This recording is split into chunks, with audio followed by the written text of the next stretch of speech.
Olha aí, ó, ao vivo e a cores para mais um café na recepção.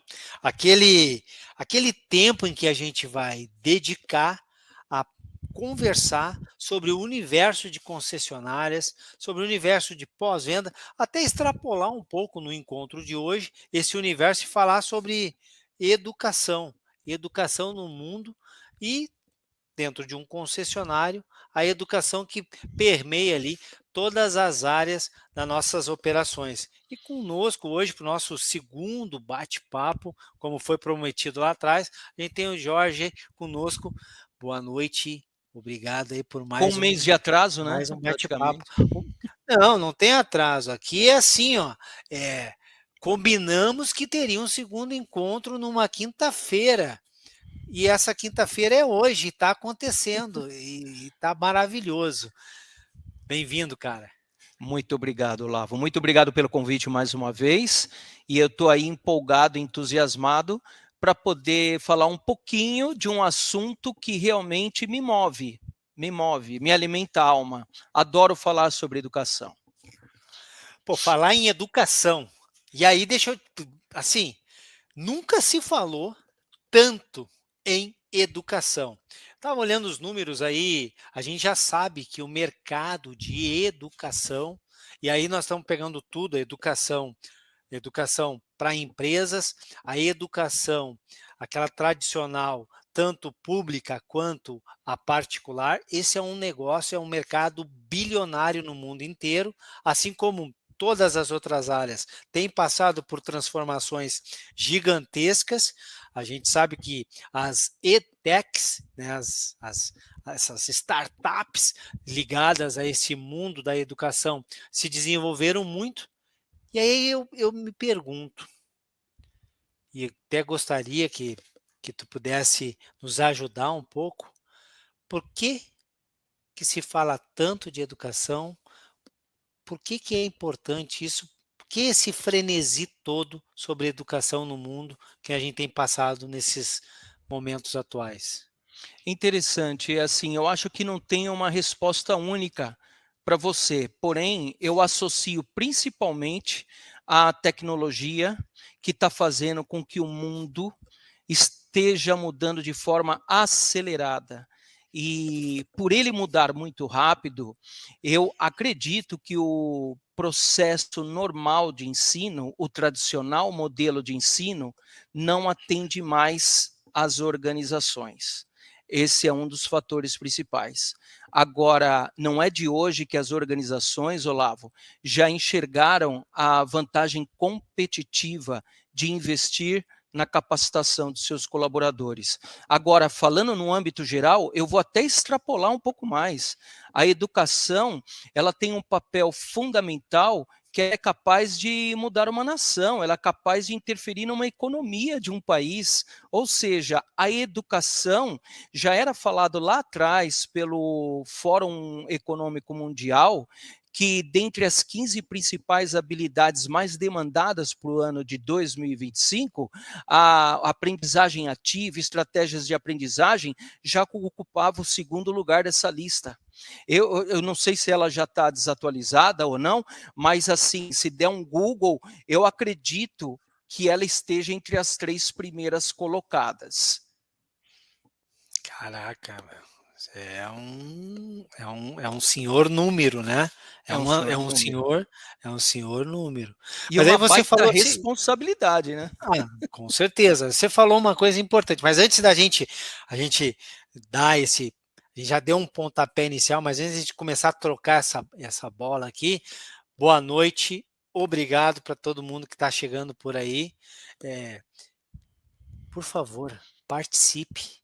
Tem aí o espaço para você fazer o seu comentário. Então, chega e faça o seu comentário. Concorda, não concorda, quer compartilhar como que você enxerga a educação no mundo, no teu bairro, na tua casa, na tua empresa, ou mais do que isso, como que acontece, como deveria acontecer, pô, aqui é o espaço para a gente trocar essa ideia. Claro que nós vamos, logo nós vamos dar nós vamos descer um pouco aí, alguns degraus e vamos mergulhar na educação corporativa, mas a gente está só num primeiro momento dando essa aquecida, e obrigado por todo mundo que está nos assistindo ao É o vivo, e warm-up? É você um que está warm-up. assistindo, é o aquecimento, né? E você que está nos assistindo no futuro aí, porque eu sei que você está assistindo no futuro, obrigado também. Você falou o seguinte, olha só, cara, a galera já entendeu um pouco que o sistema não está preparando as pessoas para encarar quando elas entram no mercado de trabalho, para preparar as pessoas para o mercado de trabalho, e aí as empresas percebem que existe aí uma vantagem competitiva se eu me antecipo a isso, entendo que é o que acontece, não consigo mudar ainda o que está acontecendo antes do cara chegar até a minha empresa, mas uma vez que ele está aqui comigo, eu posso fazer alguma coisa. Eu posso reclamar que o mercado não tem gente preparada, que não entrega, blá, blá, blá, toda essa história, ou eu posso preparar essa pessoa. E isso pode, pelo que eu entendi, ser uma grande vantagem competitiva. É isso mesmo? Isso mesmo. Não só pode, como eu afirmo, pelo menos todos os grandes pensadores e que trabalham com essa questão, eles evidenciam e a própria resposta das organizações e o quanto elas estão investindo em universidades corporativas. Opa, então agora já veio aparecer essa frase aí apareceu um termo novo para mim, universidade corporativa. Mas antes eu quero entender um pouco então qual que é a importância. Se tu afirma que a educação é uma vantagem competitiva para as empresas, e daí vem o aparecimento das universidades corporativas. Qual que é a importância da educação corporativa no contexto atual? Cara, é muito importante. Assim, hoje em dia, para que você tenha uma universidade corporativa, primeiro a gente precisa entender que a universidade corporativa é diferente de um treinamento e desenvolvimento que foi desenvolvido pelo RH. É uma concepção completamente diferente. Então, assim, a universidade corporativa nada mais é do que um guarda-chuva estratégico para poder desenvolver e educar os colaboradores, os clientes, os fornecedores, a comunidade, com o objetivo de cumprir as estratégias necessárias para a organização. Então, quando a gente fala de estratégia alinhado com aquilo que a empresa está buscando, a gente precisa trabalhar no alto escalão para baixo. Apesar do RH desempenhar o papel mais importante neste processo de elaboração, de condução de uma universidade corporativa, ela não se sustenta se não tiver o envolvimento das lideranças.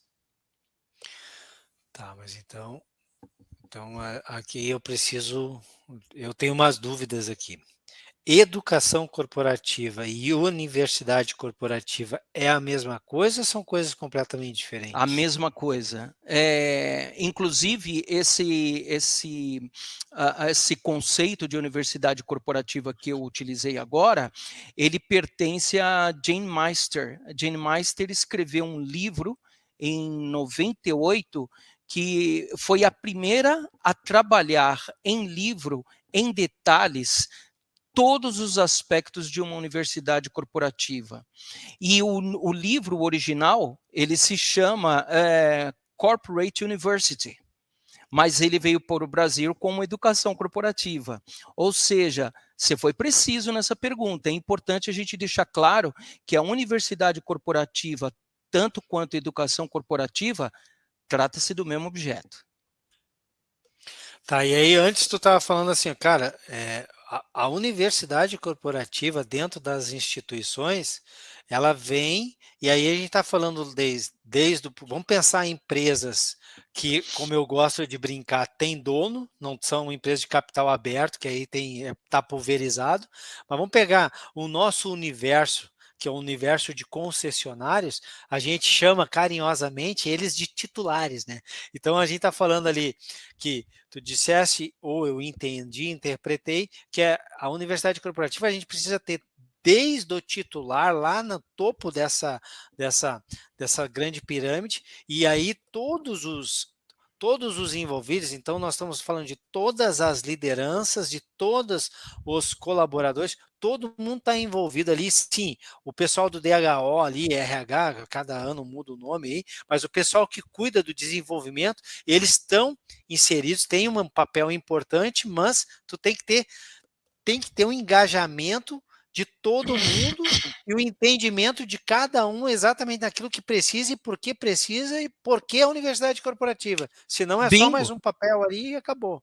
É bingo, é isso aí. Se você é um especialista em pós-venda, você vai querer desenvolver o seu colaborador nos principais KPIs que tem pós-venda, por exemplo, lucratividade, satisfação do cliente, KPIs de horas, gestão de estoque.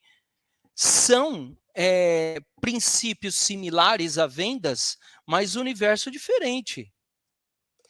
A forma de você enxergar, de acompanhar, avaliar e medir também é diferente. Então, o que precisa? Quem vai ser o responsável por fazer o desenho, implementação e acompanhamento deste processo de um sistema de educação corporativa vai ser o RH. Porém, precisa, antes de iniciar, conversar com o titular, o CEO, o dono, que é desta área, dessa recepção, e perguntar: bom, você trabalha com tantos cargos diferentes, o que você espera dessas pessoas? Aonde você quer que elas gerem expertise? Aonde você quer que elas cresçam? De que maneira você quer formar líderes do futuro? E você, junto com o departamento de RH, é quem vai determinar, inclusive, a forma de você avaliar a evolução dessas pessoas. Ou seja, é como se você auxiliasse o RH a criar o teu dashboard. O dashboard com os reloginhos voltados para a área de serviços e peças. Vendas, talvez fosse um outro dashboard. E assim, Sim. como as áreas internas também, e assim a preocupação com os stakeholders, com os fornecedores, com os parceiros. Então, no ambiente de pós-venda, principalmente, nós temos muita parceria na hora de fazer o PDI, por exemplo. Cara, será que a empresa que você contrata, por melhor que ela seja, ela despende quantidade de tempo e dinheiro para poder formar o quadro de colaboradores deles? Porque, assim, se você tem um veículo de um alto valor agregado e pede para uma pessoa instalar um acessório ou até mesmo uma película, e essa pessoa não for uma pessoa altamente treinada e especializada, quem paga essa conta? Quem assume essa responsabilidade? Cara, as empresas estão assumindo a responsabilidade. Não dá para você ir em busca de fornecedores para N trabalhos diferentes, N prestação de serviço diferente, e com a garantia de que a qualidade seja de acordo com a qualidade que a estratégia do teu grupo exige, em termos de atendimento, de satisfação, de qualidade, de prazo de entrega. Ou seja, é uma responsabilidade muito grande. Então, ela não se sustenta por si só se não tiver o envolvimento da liderança. Porque a liderança é quem vai ter o papel de poder alinhar as suas pessoas, ele vai ter o papel de ser professor, tem um momento que ele vai ser aluno, ele vai ter que fazer o acompanhamento, ele vai ser o sponsor, o patrocinador, ele vai ser a figura que vai comunicar, acompanhar, fazer um coach, dar feedback. Isso faz parte da universidade, é o todo. Não dá para pensar em universidade corporativa descolada do C-level, ou seja, do alto escalão. Não Tá, sei mas se então eu falei muito e acabei não, não. complicando em vez de esclarecer. Ah, eu acho que estamos indo bem. Estamos indo bem que eu tô começando a ficar mais inteligente aqui e esperto em relação à universidade corporativa. Então, pelo que eu entendi, é o seguinte: se eu tenho, aí mais uma vez, se eu tenho todos os níveis da minha organização e eu tenho aqui a cultura da empresa e eu tenho também a minha missão, a minha visão e os valores da empresa, e eu tenho uma descrição muito clara de todos os cargos que eu tenho, nada mais justo de que o primeiro grande passo para que isso dê os frutos que são esperados, porque a boa parte da tua fala foi em mostrar que nós temos um cliente, nós temos uma necessidade que os clientes têm, nós temos uma empresa que quer suprir essas necessidades e nós temos KPIs que medem para saber se nós estamos suprindo isso. KPIs que estão ligados tanto a hard skill como soft skills, tudo muito maravilhoso, mas para que eu possa desenvolver o meu pessoal, eu tenho que fazer o dever de casa. E me parece que o primeiro dever de casa é, então, mapear as competências para cada cargo que eu tenho na empresa, porque se eu não tenho isso, eu não tenho o conteúdo que eu vou desenvolver dentro da universidade corporativa. Assim, fica até mais claro com esse exemplo que você deu, pelo seguinte: eu preciso das competências de cada cargo e de cada área, por quê? Porque quando eu tiver as competências desenhadas e publicadas, eu tenho algo que servirá de base como norma para você avaliar as pessoas que você vai colocar dentro da tua empresa, as pessoas que você vai promover, as pessoas que você vai desenvolver e as pessoas que você vai desligar. Porque senão fica meio no achômetro ou cada um age da forma como aprendeu. Então, as competências, uma vez que elas são publicadas, elas estão definidas, tudo fica mais claro, porque as competências de cada um colaborador, ela tem a necessidade de estar alinhado aos objetivos estratégicos da organização. E não só a parte de hard skills, como você falou. E o hard skills, talvez aqui, mesmo todo mundo sabendo, seja bom a gente voltar a esclarecer. Você quer falar um pouquinho da diferença entre o hard skills e soft skills? Acho que é Né, Eu, importante para. eu, eu acho que é fundamental a gente separar bem o que é um e o que é o outro. Acho que é um ponto importante, porque eu trabalho muito fortemente, passei muitos anos trabalhando muito naquela parte técnica, do conhecimento técnico. Só que eu aprendia aos trancos e barrancos, errando muito e errando com os outros, e aí tendo que me retratar, porque apesar de ter um conhecimento técnico altíssimo, me faltavam outras dezenas de coisas que muitas vezes me falavam: ah, o teu soft skill precisa de desenvolvimento. E eu, mas o que diabo é isso, cara? Então acho que se tu puder deixar bem claro, ajudaria Não, bastante.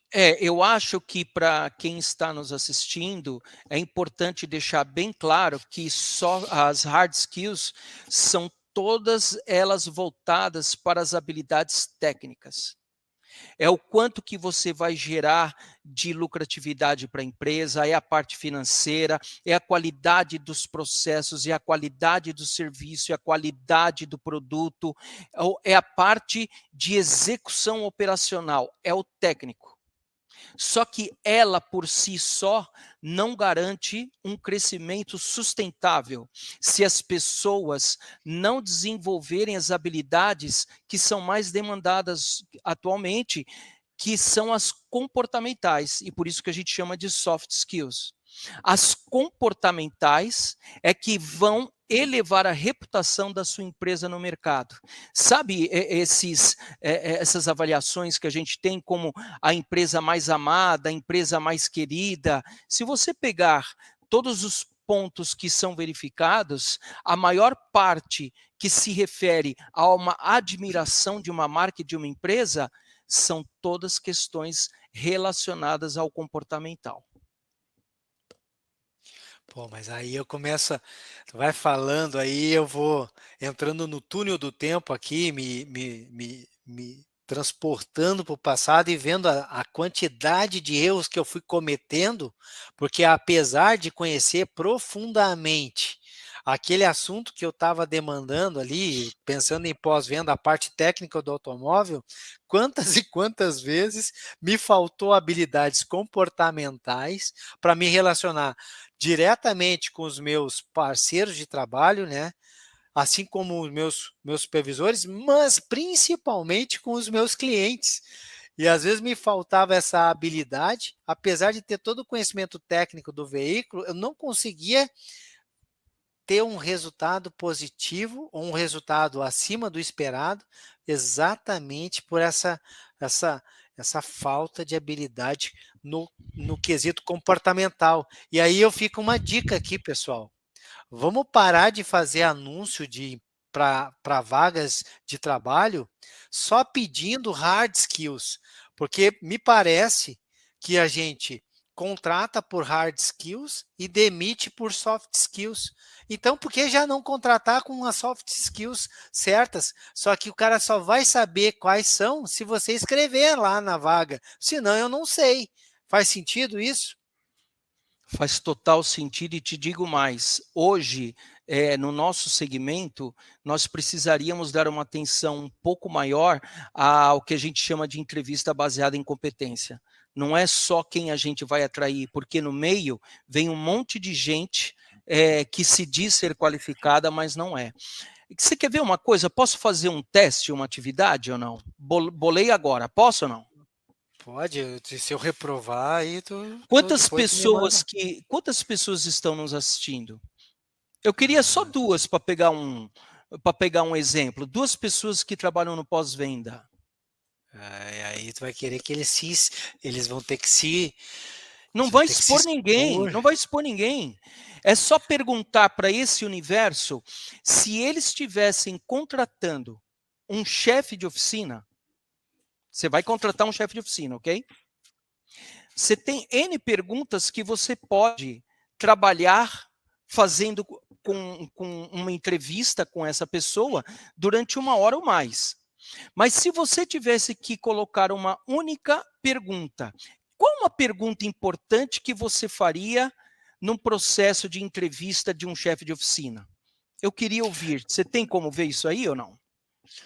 Eu tenho. Fica aí um pedido para quem quiser participar, mas eu posso falar. Por favor. Eu acredito que perguntas que viriam muito facilmente estariam ligados a faturamento, estariam ligados a taxas de retenção, a taxas de índice de satisfação. Eu acredito Qual que que era a tua política de descarte na última empresa? Quanto eu que era tenho o certeza giro que de isso estoque? Como que você trabalha?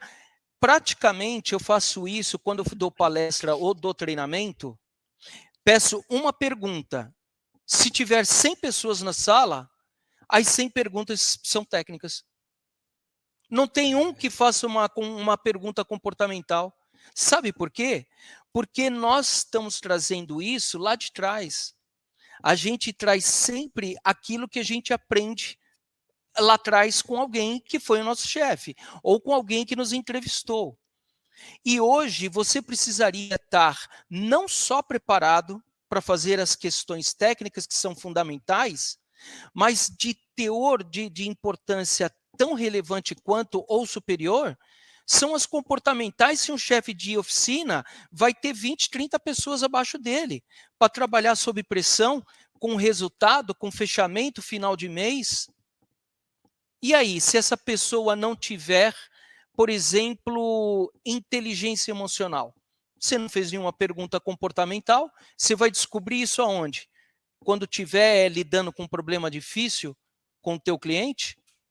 Mesmo que não tenha um problema muito difícil com o cliente, eu vou tirar o meu áudio, eu vou fazer um teste. Se tiver mudo, você me faz um joinha, ok? Tá, Vamos isso imaginar que daí. eu sou o chefe de oficina e o meu técnico fez uma lambança, que eu sei que isso vai impactar em mim.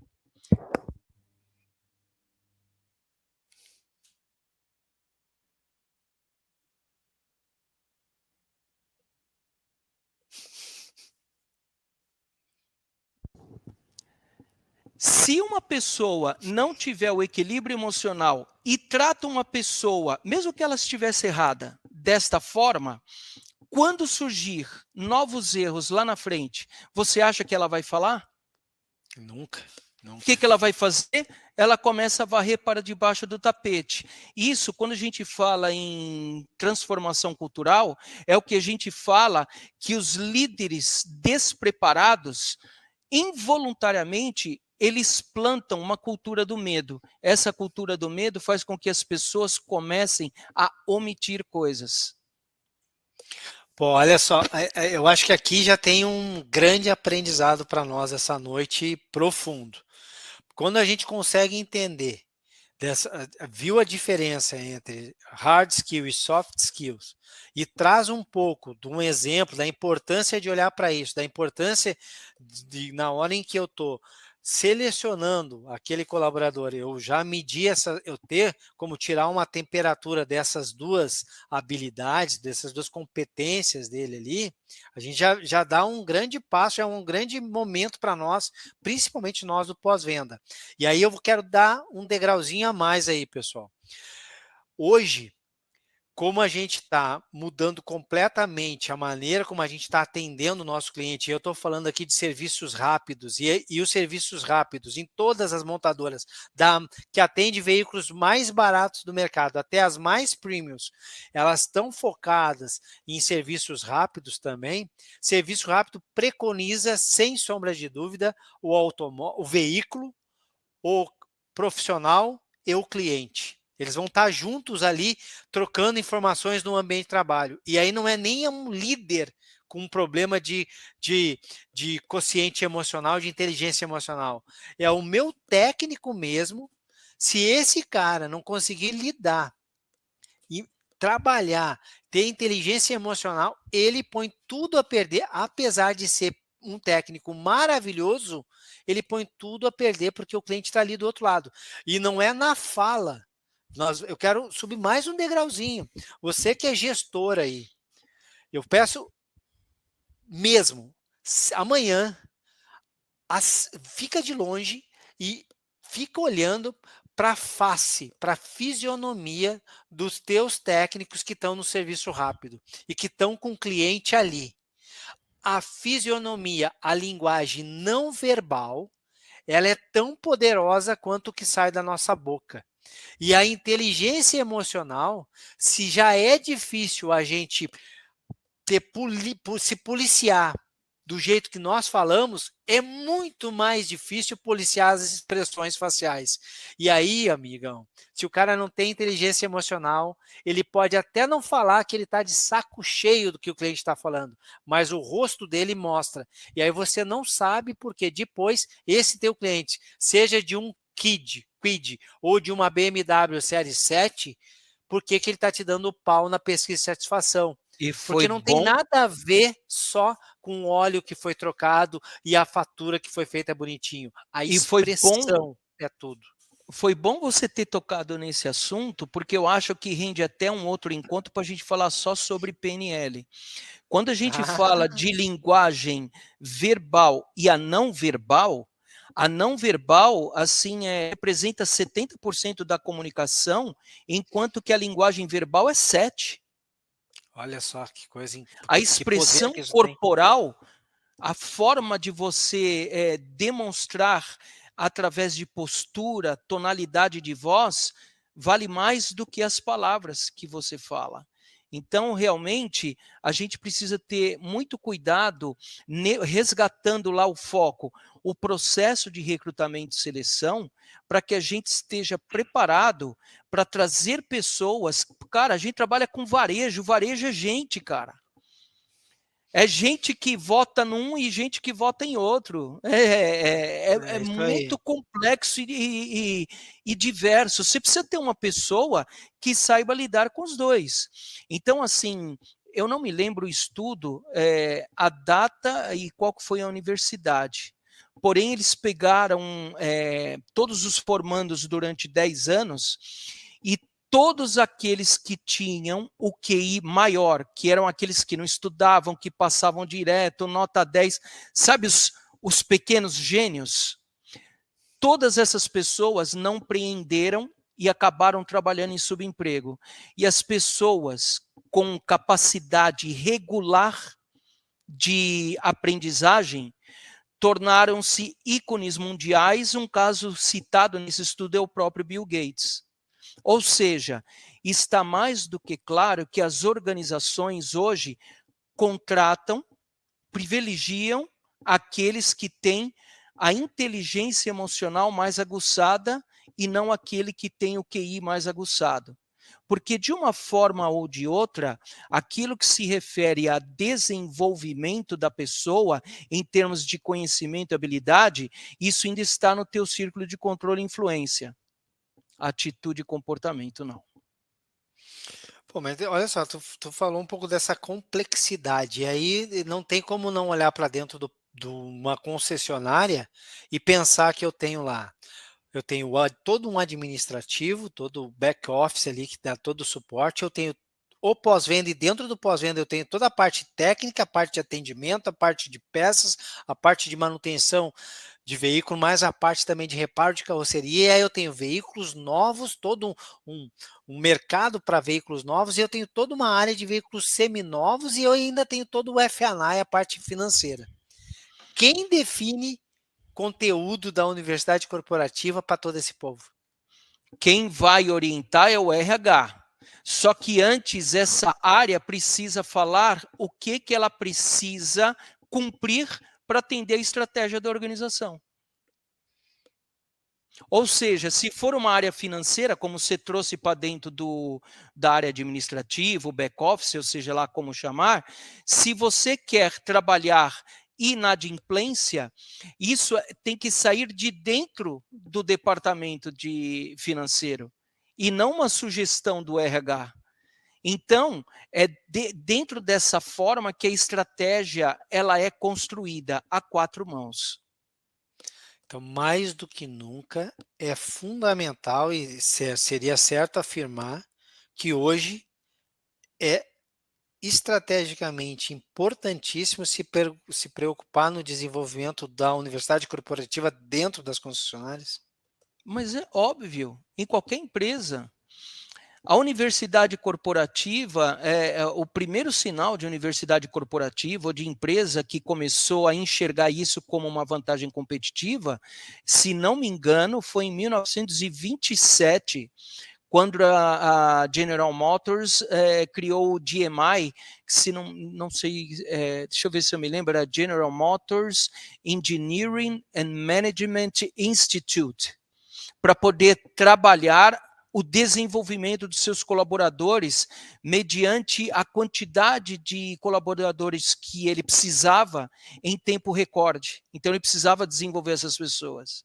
Mas, assim, quem institucionalizou mesmo a marca como universidade corporativa, que é reconhecida mundialmente, foi a General Electric, se não me engano, em 50.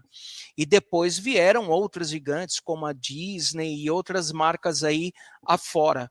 Agora, o interessante é que no Brasil veio só em 1990 o conceito de universidade corporativa, e por incrível que pareça, quem foi pioneiro nisso foi a Universidade Accor, depois teve, acho que foi a Academia Cor, Universidade Martins, que é uma distribuidora de varejo, depois teve a Universidade do Hambúrguer, do McDonald's, mas, cara, só a partir do ano 2000 é que nós pulamos para 150 organizações com esse conceito de universidade corporativa. Então, assim, nós demoramos, mas hoje, eu te falo, Olavo, no Brasil, nós temos marcas e empresas referências internacionalmente. Existe aí umas siglas, GCUU, de universidades corporativas que mais se destacam no mundo inteiro. Cara, o Banco Santander no Brasil já emplacou 2 anos seguidos como a melhor do mundo na categoria, não me recordo agora, mas não sei se é tecnologia, inovação, alguma coisa do gênero. Então, assim, apesar de entrarmos um pouco mais atrasados nesse conceito, o Brasil manda bem pra caramba. Se pegar Natura, pegar umas marcas aí, eles, puxa, tem um conceito de universidade corporativa muito grande, cara. Muito forte, muito consolidado já. Eu trouxe um ponto aí que talvez, eu não sei se vai ter ligação, mas é que me chama a atenção de que nomes que tu veio trazendo são nomes de impacto. São nomes em que, se falado na rua e perguntado para as pessoas, elas com certeza diriam assim: eu tenho muita vontade, eu gostaria de trabalhar para essa empresa, né? Então, eu imagino que essas melhores empresas para se trabalhar, e aí, quando ela é a melhor empresa para se trabalhar, ela não precisa ir atrás de talentos, os talentos vão atrás dela. E aí, trazendo para o mundo de concessionária, o mundo de mobilidade, nós temos um problema seríssimo de talento, de atrair talentos, porque uma coisa é eu pegar alguém que nunca viu um veículo e dizer, vamos trabalhar com isso, que é o que tem sido feito no nosso mercado, porque ninguém acorda de manhã cedo e diz, meu sonho é trabalhar com essa área e meu sonho é trabalhar numa concessionária. Então, atrair é uma grande dificuldade. Qual que é a relação entre educação corporativa e aí universidade corporativa com essas empresas que são assim as melhores para se trabalhar? Tem relação ou tanto faz? Assim, eu acho que essas empresas, as pioneiras, elas acabaram atingindo um sucesso prematuro porque elas fizeram benchmarking. Esse benchmark elas fizeram lá fora. Então, assim, cara, o que a Google faz de oferecer um ambiente favorável para a pessoa se sentir bem e querer ficar lá dentro, eu sempre tive o sonho, vou te revelar uma coisa aqui. Eu tive sonho há algum tempo atrás de trabalhar na Avon, cara. Eu tô falando isso há 20 anos atrás, como um representante ou dando treinamento, alguma coisa. Por quê? Porque há 20 anos já tinha um day off, já tinha um casual, já tinha lugar para você levar o seu filho. Se você quisesse, você acabou de ser mãe, em vez de deixar na creche, você quer levar, tinha uma creche lá dentro. Então, essas empresas que foram para fora e trouxeram essas práticas de bem-estar, o que, que provoca nas pessoas? Provoca uma sensação de bem-estar, de querer estar ali, de promover a marca, de falar bem da empresa, de sentir que ela é importante e que ela faz parte do desenvolvimento estratégico dessa empresa. A empresa enxerga ela não como um recurso, enxerga ela como um ser humano. Então, assim, eu acredito que as empresas que conseguiram trazer esse conceito de humanização, acho que essas empresas saíram na frente.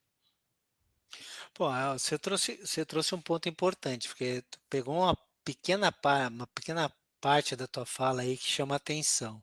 Já sabemos que, a princípio, empresas que olharam o que está acontecendo lá fora e se desenvolveram, trouxeram essas boas práticas para cá e investiram no bem-estar do seu colaborador. E parte do bem-estar é desenvolver ele profissionalmente, porque ele se sente bem, se sente competente no que ele faz, ele sente que a empregabilidade dele aumenta, e aí, sabendo disso, ele tem menos medo de encarar o mundo, então ele está bem, ele quer estar naquela empresa.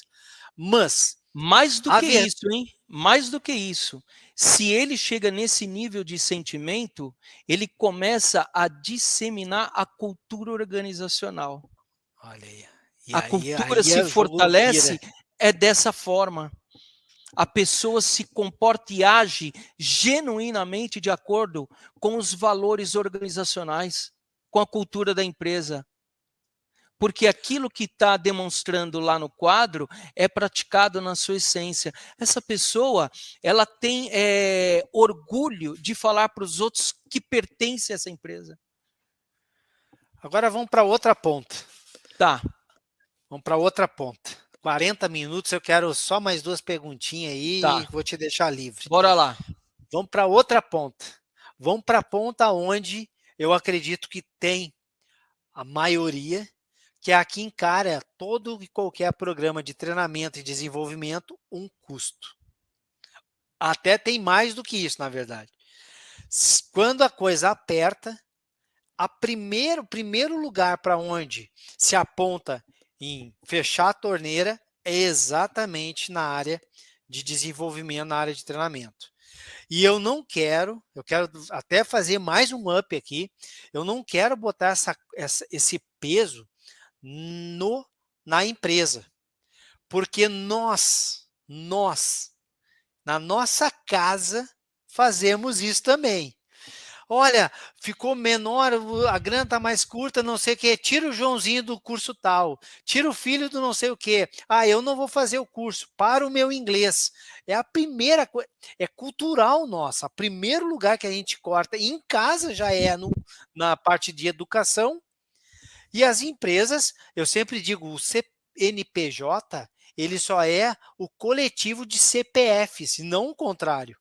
Então, se a gente faz em casa, as empresas fazem também. Qual que é a tua opinião sobre isso?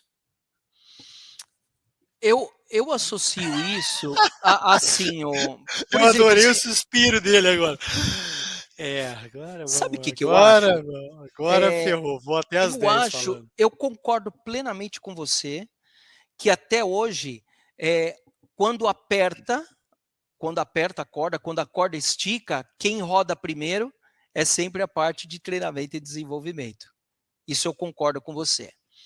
Aí é uma opinião particular minha.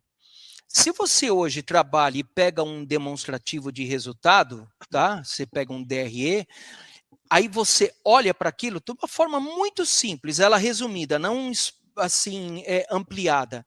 Você tem lá o preço total do varejo, quanto que você está de desconto, aí você chega lá na receita, aí você tira o custo da venda, é o lucro bruto, aí você tem as despesas, chega no lucro operacional, qualquer coisa que está ali dentro, o dono pega o DRE e fala, opa, isso aqui cresceu, opa, isso aqui caiu, opa, aqui cresceu, opa, aqui caiu. Se você vende 20 carros novos e fatura X milhões, quando você vende 30, você vende X milhões mais Y. Isso aparece de forma muito clara, mesmo que não em detalhes, no bottom line, no resultado. Agora, você pega, para você fazer uma universidade corporativa com profissionais sérios, investindo em LMS, investindo em plataformas, investindo em presencial, em conteúdo, em material, em recurso, isso custa. E muito. Principalmente se você for em busca de profissional de ponta. Quando você pega em tempo de crise e você olha no papel e não consegue enxergar quantos milhões eu ganhei investindo em treinamento e desenvolvimento, isso a pessoa não enxerga. Então, primeiro ela prefere trabalhar naquilo que já faz parte do tangível do que levar em consideração neste momento intangível. Olha, eu não estou falando que é isso, tá? Eu estou falando a minha percepção. Hoje, você falar para uma pessoa, dono de uma empresa, invista na universidade corporativa, o LMS, para quem não sabe, a plataforma de gestão que vem de Learning Management System, você, para trabalhar com um sistema híbrido de ensino, você tem que ter uma plataforma que vai ter os conteúdos, vai gerar prova, vai gerar resultado, tem a gestão, ou seja, isso tudo tem custo. Mas no momento da crise, você não vê o quanto que isso deu, eu investi nos colaboradores, quanto que isso me deu em resultado. Pelo DRE, você não consegue ver. você tem que levar em consideração outros aspectos. É mais um conceito de investimento a longo prazo. E aí você fala, Jorge, se a longo prazo, pô, então vai custar sempre no meu bolso dinheiro? Sempre vai custar no seu bolso dinheiro. Por quê? Porque um dos conceitos, dos pilares de uma universidade corporativa é a perpetuidade. O que é perpetuidade? Cara, nós trabalhamos com uma mudança acelerada. E nessa mudança acelerada, você é obrigado, para se manter competitivo no mercado, buscar uma melhoria contínua. Você tem que estar sempre desenvolvendo. Pô, mas então, agora eu nem vou fazer a última pergunta, porque eu achei que essa tua resposta, ela, ela fecha bem. Eu só queria ver se eu entendi e até extrapolar isso para todo mundo que está nos assistindo. Eu concordo 100% com o que foi dito aqui, e sim, é da nossa natureza cortar esses custos.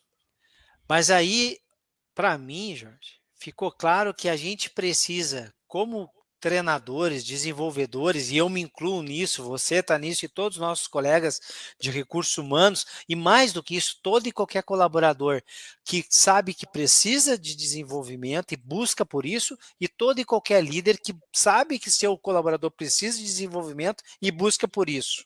É entender que o desenvolvimento, que o treinamento, o curso, tudo que está dentro desse guarda-chuva da universidade corporativa, da educação dentro da tua empresa, ela não pode ser medida única e exclusivamente se foi bacana o curso, só numa pesquisa de reação de final de resultado. Ela precisa, e aí eu vou na primeira fala do Jorge aqui, se eu sei o que o meu cliente precisa, o que ele deseja, e aí eu entendo quais são as competências dos cargos que eu vou ter para entregar aquilo que meu cliente quer. E sabendo essas competências bem mapeadas, eu desenvolvo os conteúdos, o que é necessário para que os meus colaboradores tenham isso, primeiro eu já tenho um grande passo feito. O que, vamos ser muito sinceros, 90% não faz. A gente faz curso como dizer, precisa, dedo para cima, o vento foi para cá, precisa do curso tal e vamos fazer. Tem uma coisa mais grave do que isso. Mais grave do que isso. E assim, o que a experiência trabalhando há mais de 10 anos no segmento automotivo me deu? Estando muito próximo de titulares e de gerentes gerais e de diretores, viajando, treinando, ouvindo, o que eu percebo de mais grave é que, por exemplo, uma montadora, ela se preocupa em fazer uma grade de treinamento extensa, gigantesca, que não é fácil, dá trabalho, cara. Dá trabalho você fazer uma trilha de desenvolvimento por cargo e por níveis. Dá muito trabalho. As pessoas não fazem os treinamentos por prazer. Só faz porque é compulsório e se não fizer, vai ser penalizado num bônus performance, em alguma coisa lá na frente. O que eu vejo de mais grave ainda, quando você tem um treinamento de âmbito nacional e que as pessoas antigamente saíam de várias regiões, vários estados, para passar uma semana fora, para fazer valer a pena o investimento da operação, de tirar um gerente da loja, pegar avião, é caro. Então, para não ir e vir toda hora, vamos pegar 5 dias de treinamento e vamos esgotar tudo de uma vez só. Por exemplo, eu vivi muitos anos isso. Qual que é o papel do gerente geral ou do diretor, a pessoa acima desse gestor? A maior parte deles falam, bom, chega de passear, hein? Vamos lá, uma semana sem vender, quero vender tanto. Eu nunca vi, eu desconheço, não vou falar que nunca vi, que tem uma meia dúzia de 3 ou 4 que realmente dá gosto de ver como essas pessoas enxergam um novo segmento automotivo. Mas a grande maioria não pega o material para ver o conteúdo em detalhes, marcar uma reunião de 2, 3 horas e falar, bem, fala para mim, o que mais chamou a sua atenção nesse treinamento? O que desse treinamento você pode colocar na prática? Você vê possibilidades da gente ganhar em volume, ou volume de vendas, ou faturamento? Como que foi o nível de entrega? Como que foi o nível do profissional que deu o treinamento? Eu não vejo isso acontecer. Pelo contrário, a pessoa chega com o material debaixo do braço e fez por quê? Porque fazia parte de um compromisso que tem que ser feito para a empresa não ser penalizada. Quando a gente fala em educação, você pensa num âmbito geral, pensa em como você educa seu filho. Você não educa para cumprir tabela, você educa para que ele assuma uma personalidade diferente, para que ele seja uma pessoa que incorpore novos princípios e valores. Isso é educar. Eu não consigo ver no nosso segmento, exceto uma meia dúzia de 3 ou 4, que tenham essa visão, honestamente falando. Isso é um problema grave. Então tá aqui, pessoal. Aqui está um grande fechamento e uma grande lição. Se a gente educa para desenvolver, para entregar ali para frente, se lá em casa a gente educa para entregar no nosso filho um cidadão melhor, diferente, que vai estar preparado para o mundo ali na frente, na corporação, dentro da nossa empresa, a educação ela deve servir para entregar ali na frente os nossos colegas, os profissionais preparados para o dia de amanhã. E a gente só vai fazer isso entendendo o que é necessário para atender as demandas dos nossos clientes, mapear, desenvolver o conteúdo para suprir essa necessidade e, uma vez aplicado, não só medir o índice de satisfação, essa tal da pesquisa de reação que a gente apresenta em PowerPoints como sendo a 8ª maravilha do mundo, e vamos ser sinceros conosco mesmo, deslocar um cara para a Bahia, para passar uma semana num treinamento, e ele comendo à noite o que ele não come na casa dele, dormindo num colchão que ele não tem na sua casa, com um quarto que tem ar-condicionado, tu acha que o cara vai dizer que foi ruim?